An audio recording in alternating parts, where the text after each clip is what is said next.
तो वो विरोध पैदा कर सकते हैं। इसलिए भगवान से प्रार्थना की। नेहा यादव जी गुरुग्राम से। राधा वल्लभ श्री हरिवंश महाराज जी। महाराज जी, क्या आत्मबोध केवल नाम जप करने से होता है या ये प्रभु की कृपा पर निर्भर है?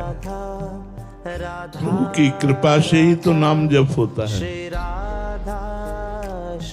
जिन्हें राम राम कहना भी सीधे नहीं आया था, उन्होंने इतना बड़ा इतिहास रख दिया। भगवान श्री राम के पावन जन्म कर्म गुण जो अद्भुत दिव्य हैं, उनका गान किया संस्कृत से, जो राम राम नहीं कह पाते थे। नाम में अपार सामर्थ्य है। भगवान की कृपा से ही भगवान का नाम जपा जाता है, और जब भगवान का नाम जपा जाता है तो सुबुद्धि जागृत होती है, जिसे विवेक कहते हैं, जिसे ज्ञान कहते हैं। और उसी ज्ञान से अनुभव होता है कि मैं स्थूल शरीर, सूक्ष्म शरीर, कारण शरीर नहीं हूं, और अपने स्वरूप में आत्मबोध होता है। दूसरी पद्धति है, भगवान का नाम जप करते हैं, भगवान की आराधना करते हैं, भगवान के चरणों से प्रेम करते हैं, तो भगवान स्वयं ज्ञान करा देते हैं।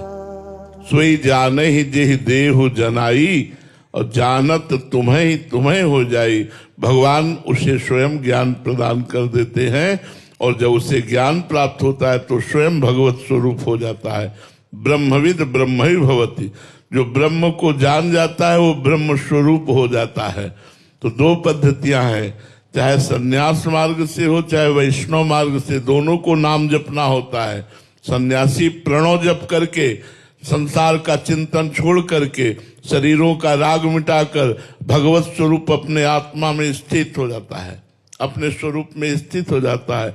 भक्त भगवान की आराधना करके, भगवान नाम जप, कीर्तन, गुण लीला कीर्तन आदि के द्वारा संसार के राग को मिटाकर अपने आत्म स्वरूप में स्थित हो जाता है। दोनों को जप तो करना ही पड़ेगा।